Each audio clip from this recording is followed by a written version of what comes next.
লক্ষ্য ছিল সংসারের হাল ধরে বাবাকে বিশ্রামে পাঠাবেন, তবে তাকেই এখন চলতে হচ্ছে লাঠিতে ভর করে। দিনের বেশিরভাগ সময় পার করতে হচ্ছে বিছানায় শুয়ে। এমন অবস্থা ঠাকুরগাঁও সদর উপজেলার মধ্যরামপুর শরীফতপাড়ার আবু সাঈদের। ছাত্র হত্যার খবর শুনে ঘরে বসে থাকতে পারেননি স্নাতক পাশ করা আবু সাঈদ। ৪ আগস্ট যোগ দেন বৈষম্যবিরোধী ছাত্র আন্দোলনে। এ সময় পুলিশের ছোড়া অর্ধশতাধিক ছোড়াগুলিতে বিদ্ধ হয়ে মাটিতে লুটিয়ে পড়েন তিনি। তবে আহত হওয়ার ১ মাস পার হলেও এখনও যথাযথ চিকিৎসার অভাবে সুস্থ হতে পারেননি। দিনাজপুর মেডিকেলে চিকিৎসা করা হয়, সেখানে 8টা গুলি বের করে, এবং বাকি আমার আরও অনেক 35 থেকে 40টারও বেশি আছে, এবং আমি পায়ে ভর দিতে পারতেছি না, ভর দিলে পা ফুলে যাচ্ছে। এরপরে চিকিৎসা করতে যাই আমি ঢাকা পিজি হাসপাতালে। সেখানে দীর্ঘদিন চিকিৎসা করার পর তেমনটা উন্নতি মেলেনি।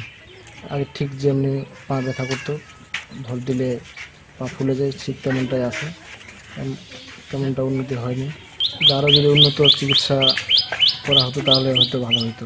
ছেলে আজ পঙ্গুত্বের পথে, প্রয়োজন উন্নত চিকিৎসা। সন্তানের ভবিষ্যতের কথা চিন্তা করে নতুন সরকারের কাছে সহযোগিতা চান দরিদ্র বাবা মা।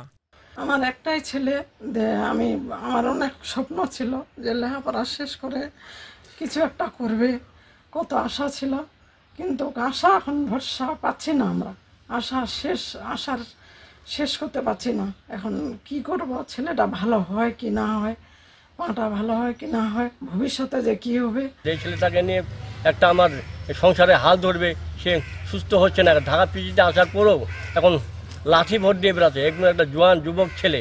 আবু সাঈদের সুচিকিৎসা নিশ্চিত করতে এগিয়ে আসবে সরকার ও সমাজের বিত্তবানরা, এমন প্রত্যাশা স্বজন ও প্রতিবেশীদের। ছেলেটা উঠে দাঁড়াইতে পারতেছে না। ছেলেটা আমাদের সুশিক্ষিত একটা ছেলে, বাপের একটাই ছেলে, এই সংসারে হাল ধরানোর মতো ওর বাবার কেউ নেই। হাঁটতে পারে না, পায়ের মধ্যে একটু ভর দিলেই পা ফুলে যায়, মানে সঠিকভাবে হাঁটাহাঁটি কোনো কিছুই করতে পারে না।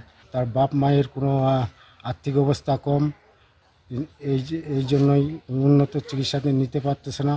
ছেলেটা এখন বাসায় পঙ্গু অবস্থা পড়ে আছে, বাপ মার মন খুব খারাপ।